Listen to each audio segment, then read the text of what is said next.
You are listening to the Food Means Business podcast, which features the personal stories and secret ingredients behind what it's like to abandon your day job to start a CPG food and beverage business. I'm Janaba Johnson-Jones, former marketing executive turned entrepreneur and founder of food business incubator Hudson Kitchen. Join our community of fellow food business owners and subject matter experts to learn and laugh with us as we explore a startup world that's a little more culinary and a lot less corporate these days.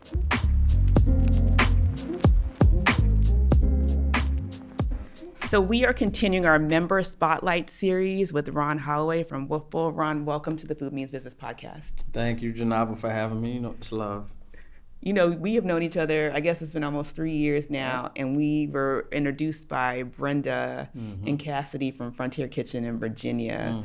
I think that's where you guys kind of got your start. Is that correct? That is correct. Okay, so before we talk about your wonderful business, we'd love to hear your cubicle to founder story. Give us, what did you do before you launched this business? Okay. So first, I have to give a shout out to Brenda and Cassidy down near Frontier Kitchen. Amazing people, good people. They've helped us weather a lot of storms. Speaking of you talking about going from the kind of the boardroom to the food truck. And so how this started, I was working on my MBA. I got my MBA in College Park, Maryland. I was working in DC for a FIREA, financial regulatory company. And so while I was there, I had done some research in the pet industry. And so to circle back a little bit, when I got out of the military, I was diagnosed with PTSD. And so my counselor had recommended like all these different things that you can do to kind of help with PTSD, writing, horse therapy, pet therapy. So I ended up writing 5 or 6 books, and that was hugely cathartic for me. Helped me immensely because I felt like when I was writing, I didn't have like that pressure on my chest or on my head. But anyway, and so we adopted Lotto and Dino, my 2 French bulldogs. Those are my boys, my sons. Became parents, as they say.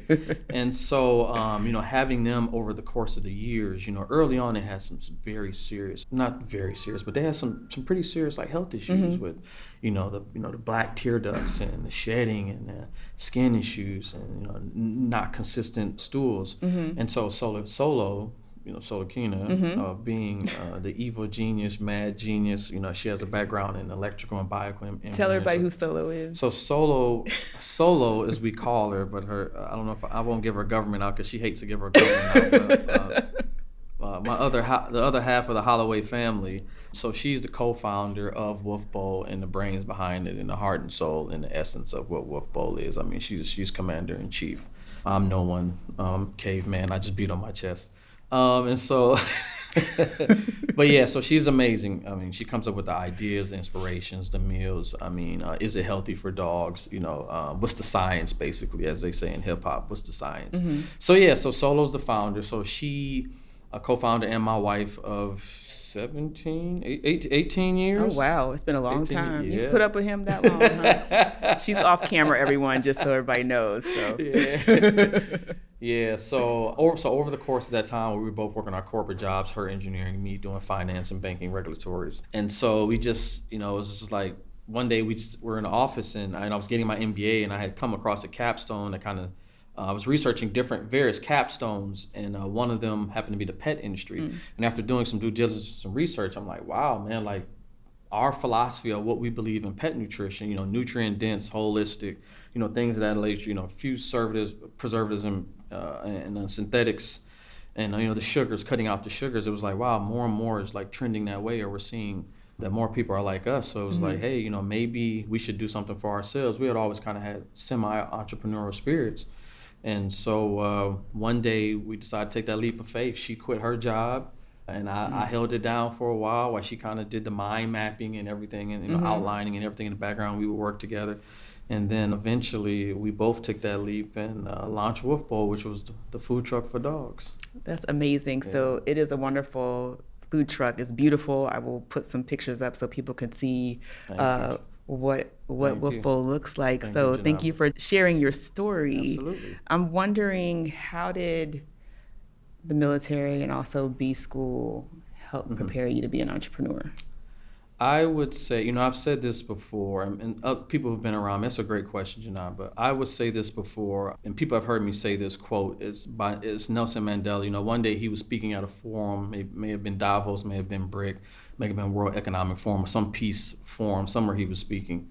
But a reporter or someone asked him in the crowd, they said, if you could give advice to anyone, particularly, a young person, something that's important to their life or whatever. And his response was, and I'm paraphrasing all this, but his response was life experience. Nothing is more important to the human existence than life experience. And so I say all that to say, when you ask me how do those things help assist me in Woofbowl, well, it's those life experiences that I gained. Being in the military, time management, discipline. That's why it was so important for me to be on time here today. Well, also because I would have crowned you. I already late, know. Okay. I don't want no smoke with Janava. No, she runs a tight ship. No, it's all love. I'm just joking. Janava is the absolute best. You are amazing. Thank you. You're a sweetheart. Yeah. So no, but all those things, camaraderie, teamwork, relationship building. So then in B school, I felt like I got kind of the philosophical essence of what was important for Woofbowl, your differentiation, knowing your customer, trademarking, business law, things of that nature, setting the right price so that, it's cheap enough that it's still interesting to people, but not too expensive where it turns them off, Right. So things of that nature. So it just, it was really important to kind of my maturation help with Woofbowl. I learned a lot. I've said this before, and I said this to Janaba before in another interview, and it's funny because I look back and it's like, wow, I can't believe that something that's, Solo and I were working on as a project or something that had nothing, that we would have never thought, like her with graphics. She did graphics as kind of like a joke in college and to help out people and make flyers for people with parties. If you don't know Solo, she's a big hip hop head, like crazy hip hop head. I mean, that's why you see so much of Woofbowl is like art, culture, and like hip hop. That's what it's all about. And you mentioned how beautiful the rap is, but that's all Solo. So to see kind of how her doing those things to answer your question, back then the universe kind of makes it all. It's like a path. Everything that you do comes. It culminates into something dope.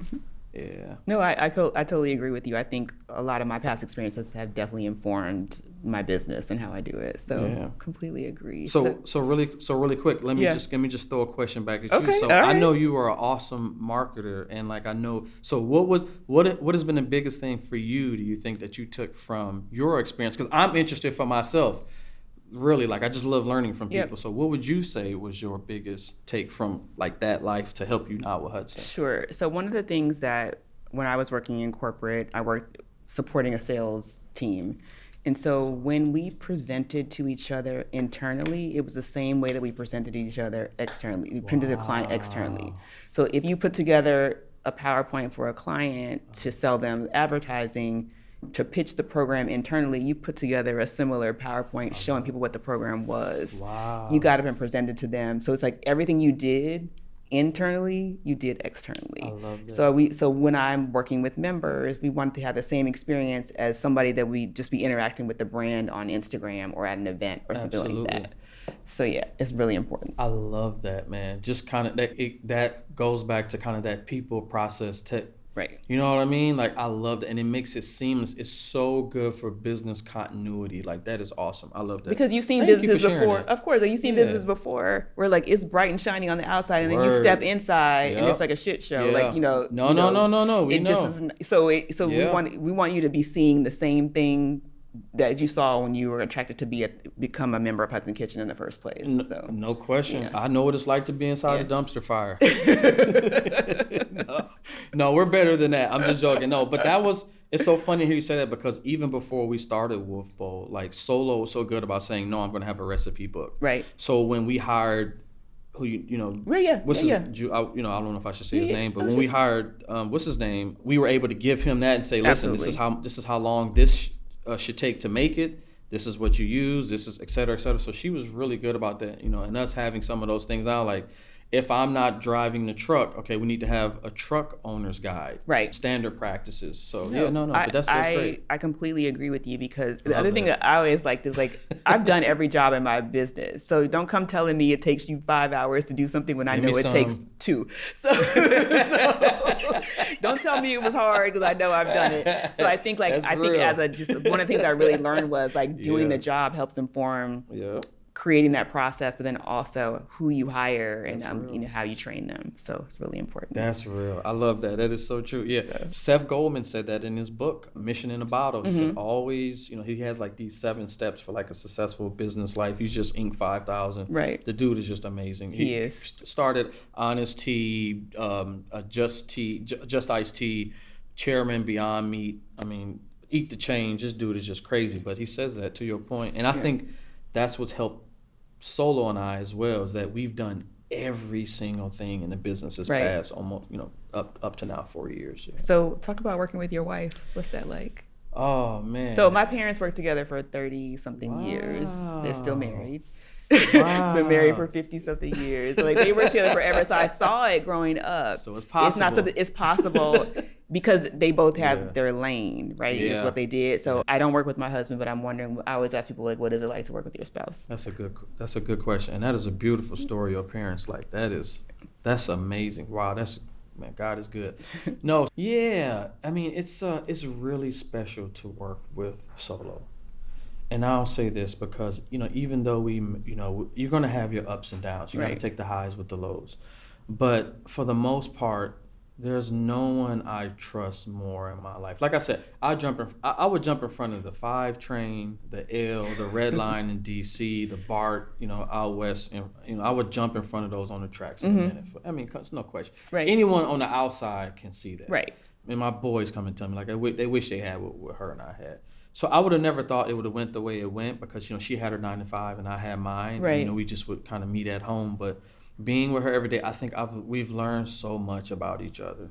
And and some are like, oh, that's too much. My uncle used to say the best way to have a long marriage is your wife works third shift, you works first shift. Right. Because it makes the heart grow fonder. Right.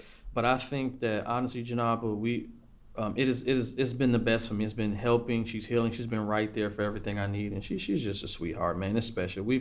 I know to your point, like you said, your mother and your father, that she has her stuff and I have my stuff, and we may kind of like throw some advice, here and there, but for the most part, that's how it works. Yeah. And it's been special. I feel like there's a very powerful story here and there that we've yet to really share and let out with the rest of the world. Right. Oh my God, we have so many stories to tell, personally and professionally. Yeah. Thank you for asking that, though. That's my baby. Come on. I know. And I know you see her. I know you see us at the kitchen, her pushing me around and moving me. And she does. And she's a little general. Keeps you in line. Yes. Right. Oh yeah, she has to. And we're few words, but it's all good though. So when you guys conceived the business and were taking the steps to launch, you ran into some challenges. Can you talk a little bit about that? We did. Oh boy, challenges, to say it mightily. Man, it's crazy. It's always hard to even think about it. In business, you don't. One of the ways that you help move forward is just about letting kind of things. But anyway, to answer your question, Janab, so when we started Woofbowl, the initial plan was in 2017 because, as I told you, it came into formulation around the time I was in business school. And so we had the idea to do the truck. I had took my military savings out. She had quit her job. Here we go, 6 to 9 months earlier because we're set. We got these reserves. We're ready to go. We're going to bootstrap it. So we give our money to a contractor, in Manassas, Virginia, who was seemingly renowned in the area. Had done work for Universal Studios, different food trucks. Businesses that we had knew. So. We thought that we did our due diligence, but we ultimately ended up giving this contractor almost $50,000 of our money to for the build out. We had got the truck through Ford. We get so we were getting set up. We had the kitchen set up. So not only have I paid for this truck, Janab, but I'm paying for this kitchen because I'm ready to. Let's go. Ready to go. Let's, As soon as you keep telling me the truck is going to be done done right then. I want to have this. Let's get her so I can start making money as soon as possible. You know how it is. Yep. I mean, and most food entrepreneurs do. Like, it's just a revolution, cash flow. And so, we ended up giving him our money, and, we just kept getting excuses. Right. One day, the Amish is especially making this for you. Oh my goodness. Yeah, right. Yeah. Just all this stuff, right? And so one day we came, Solo and I said, let's go up there and just take a look. So we went and took a look around, and no one was working. It was kind of quiet. Right. And so we went back home and told them, we sent them email and said, hey, something doesn't feel right. We want our money back, right? This is taking too long. It's excuse after excuse. So not long after we sent that email, and we told them, hey, we were even going to go to the local news. So not long after we sent that email, they sent a mass email out to all of their vendors and customers that they were filing for bankruptcy and liquidation. Wow. Yeah, so here I am, Janaba, with all of this money gone down the tube. I tell people, down the tube, excuse me, I'm stuttering as I talk, because it enrages me so much that, the fact that, when we met with the judge, the bankruptcy judge, like I told Solo, you have to go by yourself. Right. I can't, and I felt bad sending her to that. She went, it was a county commissioner, bankruptcy judge, and we get to hear what happened in the background, details. So all in all, they just weren't handling their fiduciary responsibility. Right. So they were scumbags and living this extravagant lifestyle on the backs of stealing money from mom and pops. You had some, immigrant people who, food truck, that's their way into the American dream. You know that. Most of the people we work with are like first-gen immigrants. People are pooling their money together to do this thing so that they could be successful and help take care of their families. Absolutely. Amen, Janaba. That is so spot on and so well said. But anyway, long story short, so they ended up taking a total of almost $3 million from everyone. Yeah, wow. But I just so I tell people, like, imagine starting your dream job, or just imagine in general having $100,000, in your bank account, and it's gone, and you'll never see that money again. Right. Like, just imagine that. Like, so we started with two hands tied behind our back, man. But yeah, so that was, and then shortly after, we launched in August. That coming late February, what happens? Global pandemic. Yeah. It's like, it's like, come on, right. So yeah, Janab, it's just been, I don't want to, I just be too loquacious. So I ask because I think it's important for people to know, like, you have this successful business. However, like, you did have challenges along the way, and I think everyone's going to have some kind of challenge along the way. Amen. Maybe it's not that, but it's definitely going to be, something else for sure. So you did overcome those challenges. Yes, so we met in 2020, and you guys became members of Hudson Kitchen. Yep. And can you talk a little bit? My goal for the business is to, like, foster a community, right? And I know that's important for your business as well. Can you talk a little bit about community and building your food truck business? Great point. And I do want to say, yes, we did meet you. I remember when we first reached out to you, we were still operating out of DC from Frontier Kitchen. And I remember we reached out to you, we were just kind of looking at different opportunities or places we could go. And I remember we reached out to you and we talked to you on the phone. You were so professional, so comprehensive. So welcoming. And we even told you about this situation that you just asked me about. And after we got off the phone with you, you donated $50. I don't even remember that. I did? Oh, okay. You donated. You didn't know us from a can of paint. And you know what? And at that time I said, yo, she's super solid. She's a real one. I'll never forget that. You didn't know. We just made a cold call to you and we told you about what had happened to us. And I said, she got off the phone and donated $50. That's crazy. Who does that? So that's, if you don't know how special Janab is, that's one of many indicators. Thank you. Just keeping it real. So yeah, but I got off on a damn tangent. I'm what sorry. Was your question? Community. Just talking about community. Yeah, man. Because I just want to make sure this stuff gets out in the air. So community, it's everything. We've had people in our community that said, I'm not going to let you guys fail. Yeah. No matter what. Like, who says that to a business? It's so important, and it's because Solo and I come from extremely humble beginnings. Extremely. Her family are Cambodian refugees. They were getting killed in the killing fields. I mean, they were just for no reason. Right. Just for political and social issues. And me, I grew up, in the area that was, rife with any vice you name. One of the worst zip codes in America. And so for us, it's like, let's not, even though her and I have been in that top 10% when we were in our corporate careers, Yep. you know, we were in the top 10% of households in America. We were good. Yeah. Vacations every 6 months. You know, anything we wanted. I mean, we paid for her parents to go on vacation in the future just because that's what we felt. That's Right. You know, we were giving back to our parents. Absolutely. And so we always wanted to be able to give back. And so, and another part of it too, you know, it's like Spike Lee says, you know, deeds, not words. There's so many people that just, oh yeah, no, what are you actually doing? Right. Where do you investing your time? So people don't know, when her and I had our 9 to 5s, every Saturday we would pick a different place to volunteer at. So we used to have weekends off because we were doing the corporate thing. But every Saturday morning, her and I would find somewhere, you know, if it was Anacostia, you know, water cleanup, the Urban League, Habitat for Humanity, you know, Feed DC. You know, so, you know, we miss being able to do that. We can't do that as much now because we have Woofbowl and any entrepreneur. So it's just, I went from 9 to 5 to 24/7. Hey, so community is just, it's major. It's everything. It's and it comes back. It's a reciprocal process. Right. So the more she and I delve into community, the more we get back, and it's a reciprocal relationship. Right. So I know Solo is the brains behind the business. I'm not saying you don't have nothing to do with it, but I want to talk about the actual food itself for dogs. I mean, you made the food in my kitchen. It is human food, right? It's human grade.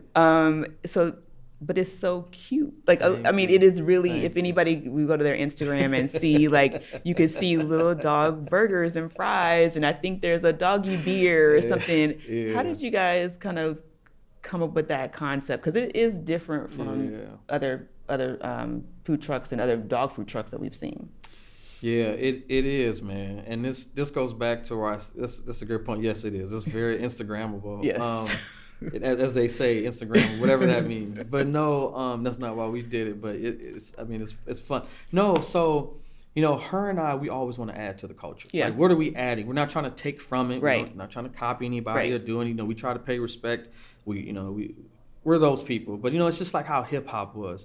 You know, in hip hop, you had Jay-Z, Nas, Tupac, Biggie, you know, Snoop. All of them sounded different. Right. Their voices, their delivery, Right. what they talked about. I mean, some of the stuff was similar, some of the social problems that they talked about. But so that's all we're trying to do. Is just be kind of like our own little band. But like, how can we make it different? How can we make it dope? And we just decided, hey, what if we just made it like regular food truck items? And so we went back and forth, and we had already been doing some of these things for Lotto and Dino. Right. 'Cause like I said, we've been doing this for over 12 years. Right, 12 or 13 years. So it just was bringing all of it together at one time. But we literally, I'm smiling so much because you're taking me back to a really happy place and special place, because when you're embarking on something new, it's like, you know. No, it's like you're excited and you're scared at the same time. And then just like you put your money into it. Like I cleaned out my 401k to launch my business. Yeah. So like it is all those things. Alive. And then having the support of your spouse, I think also is really important. That was definitely was important for me because somebody had to have a real job. but at the same time, it's like all those things is like coming together. Yeah. And it's really fun to see this thing you thought of in your head that you discussed and you may have written a business plan for and researched for actually come to fruition. Like I used to drive over to Hudson Kitchen and I would just sit outside. Wow.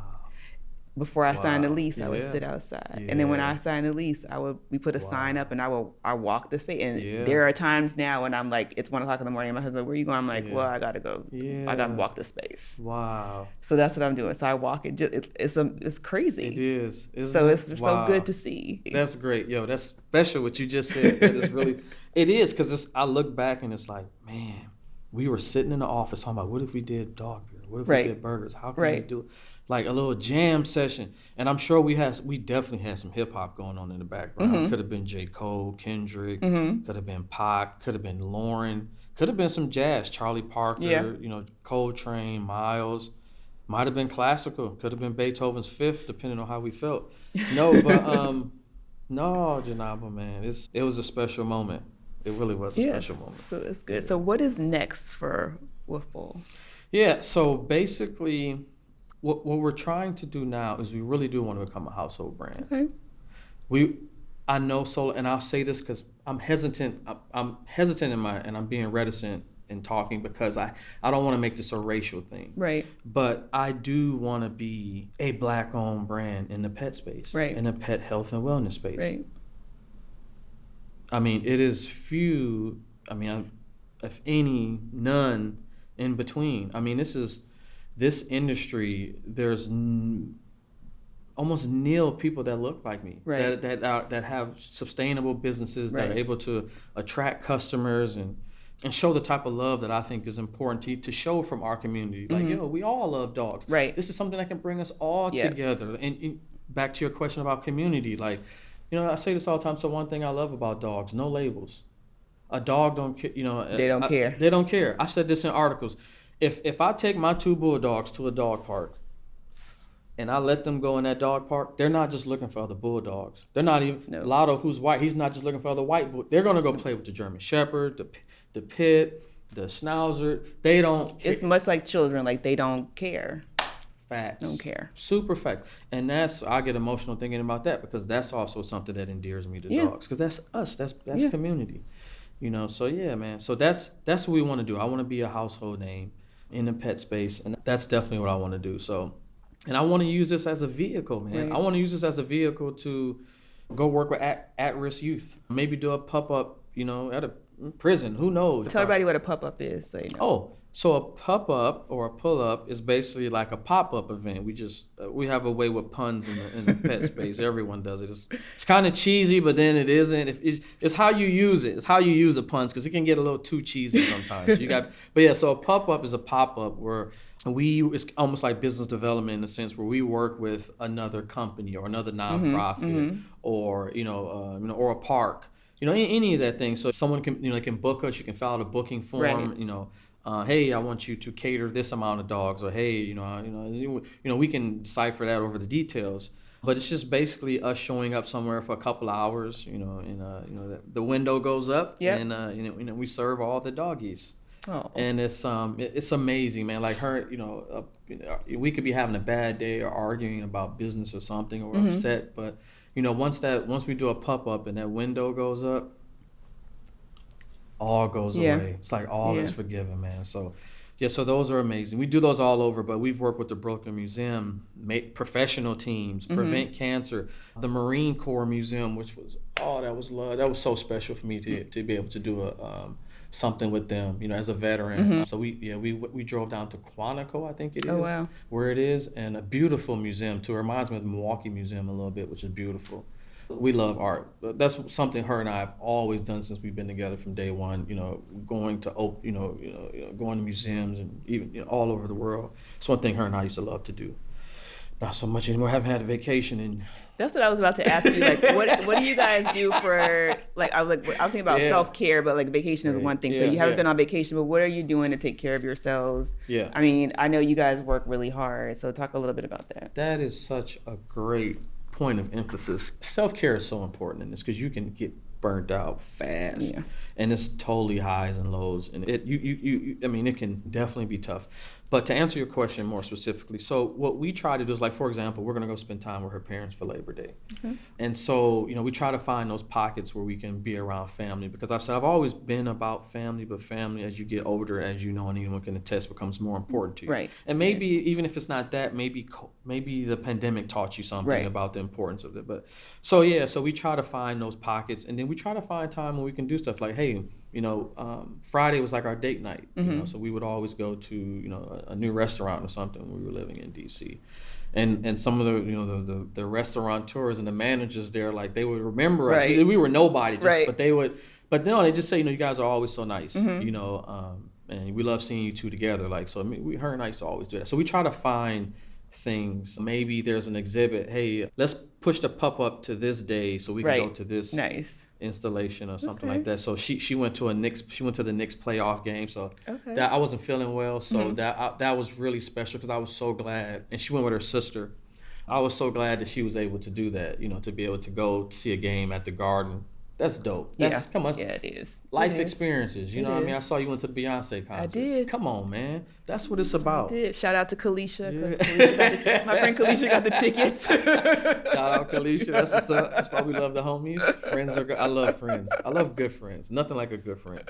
But that's awesome, man. Yeah. So I don't know what I was saying, but yeah. So those are some of the things we do. Good. We try to make time. You have to make time for what's important. And like she said, now she's like, hey, let's go to the park. Even when we don't really feel like it, we got something we have to do. She's like, hey, let's go take the dogs to the park. Yeah. So if the weather's okay, the dogs are feeling okay. Yep. You'll do that. Do stuff like that. Good. So what are you thankful for? Man, I'm thankful for every day. I really am. Yeah. I'm thankful. It's funny because losing everything and how you take it or how you approach it really can be a testament to who you become. Right. And so I've learned to be really thankful for family. I just talked about good friends. Yep. People like you that have, have worked with me in situations and were so informative, man. I'm thankful for my customers. Some of these people it's like, you would have never imagined that these people care about you. Like right. you think that I'm just there's people who really want to see you win and want to see you succeed, and it's like they're strangers. Like it's amazing how sometimes it's like, wow, I get more love from these people than people I've known forever, right. or friends or family, and it's just like. Yeah, so I'm not saying anything about any friends or family, but it's just I'm thankful for the whole process. Good. Solo being here with me to help me deal with this, and taking a leap of faith together. But yeah, man, I'm thankful for so much. My sister, who is my rock, I gotta shout her out. I don't shout my sister out enough, but I don't because I'm a private person. I like to keep my family private. You know what I'm saying? Like that's something. And my mother was that way. Like always take care of your family. Always protect your family. Right. And so, I'm trying to, but my sister, she's been through so much. So she's definitely my rock. She was dealing with health issues. So that's why we initially moved from California to Milwaukee, just to be closer to her, watch over her. We lost a lot in that process, but at the end of the day, it was worth it. Because I got to go to like a soccer game. My great. So you can't put a price on that stuff. And being in the military, it was so much I missed. You're overseas, right. and there's things going on. My nephew, he's got a basketball game, an important track meet, right, and you had to miss it. Yeah. I think about that all the time. So yeah, it was good to be able to go back and see that, kind of relive their childhood through their kids now, which is crazy. Yeah. Oh. Yeah, but yeah, I'm grateful for all of that. Sorry to be long-winded. It's okay. But it's a very good question you asked, and I don't know if I've been asked that. So that was a good question. So at Hudson Kitchen in the lobby, we have a bell, a money bell that we ring when we're celebrating. So I want to know, what are you celebrating right now? I'm celebrating that we just got featured in Inc. magazine's most important issue of the year. It's the Inc. 5000, where they talk about the 5,000 the fastest growing companies. That's amazing in America, right? And people who are doing amazing things. I mean, it's just beautiful to see. I love seeing other people win. Like, I got to a point in my life where I was like, wow, I really do. And not that I was a hater, but I was just apathetic. But now I genuinely do get joy from seeing other people do well. It's really inspiring. Oh my actually. God, it's a peace. I love it.